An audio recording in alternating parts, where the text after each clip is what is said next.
It's the worst of the CBC for February 3rd, 2020, the show where I watch the CBC so you don't have to. All right.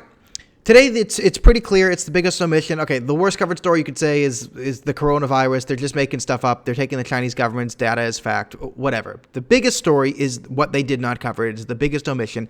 It is the fact that Canada's Heritage Minister got on TV yesterday and said that he's going to require news outlets to have a license. And he outright said, yes, there will be a license. You can see the video clip. It's all around.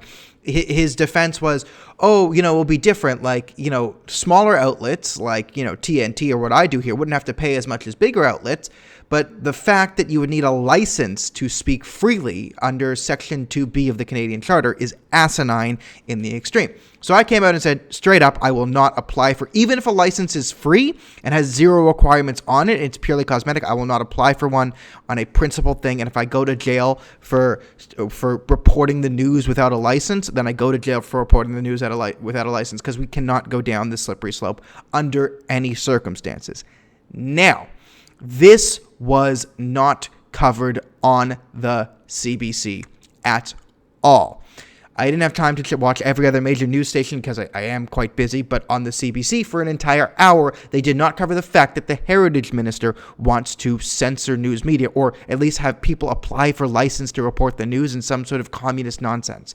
So the Heritage Minister, it's Stephen Gilbro. It's pronounced different. So I think the pronunciation is different. It's actually, so Joseph Goebbels is how it's said, Goebbels. So that's how you pronounce his name. Now, he actually came out and backtracked just before I did this video, saying, no, just to clarify, we will not require any media license. So they backtracked because of the pushback.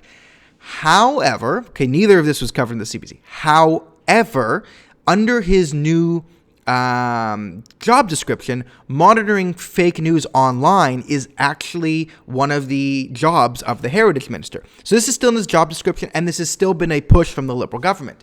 So the mainstream media has not talked about the $600 million bailout. That's now, I believe, $1.4 billion. So it's doubled. So they are going to subsidize the media with over $1 billion. So this is sort of the carrot and stick. So everyone who's willing to come to the table, the National Post, the Globe and Mail, the Sun, the Star, CTV, CBC, Global News.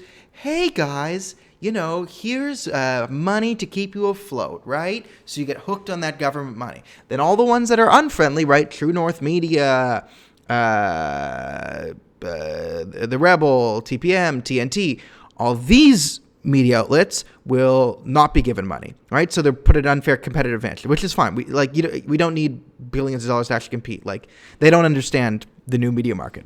Put that aside. However, that is why they're being used the stick. So the federal government is already suing True North Media and Rebel Media, right? We saw the Elections Canada had to have a talk with Ezra Levant for writing a book during the election. So asinine, absolutely asinine. So the media isn't covering this because, one, they want that sweet, sweet bailout money or bribe money. And two, the media actually have common cause with the Liberals here, is the CBC wants pages like this, wants videos like this taken down because more people are now listening to news on, different social media sites or different figures who have bypassed the traditional gatekeeping structure of the mainstream media. And people like this better because, one, when the terrorist attack yesterday happens and they say, well, there's some similarities to London Bridge attack in the sense that they were both attackers. How about the fact that they were both radical Islamic terrorists who had been arrested, released early, put through a de-radicalization program, and then reoffended multiple times? How about that?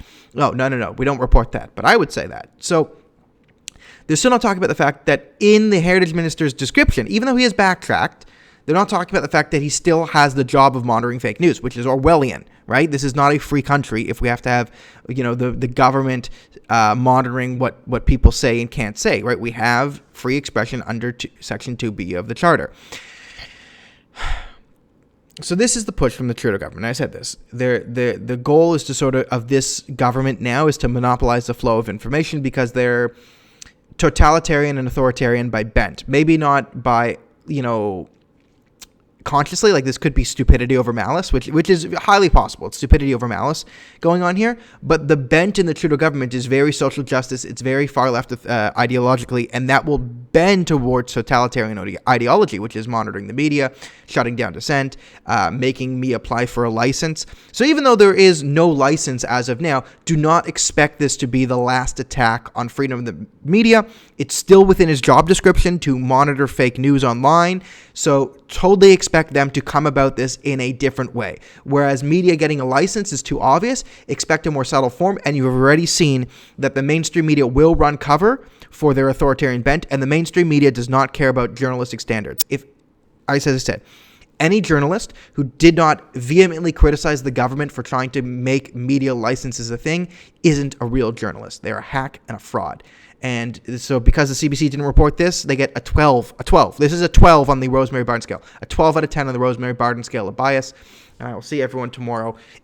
Unlicensed news broadcasting coming right at you.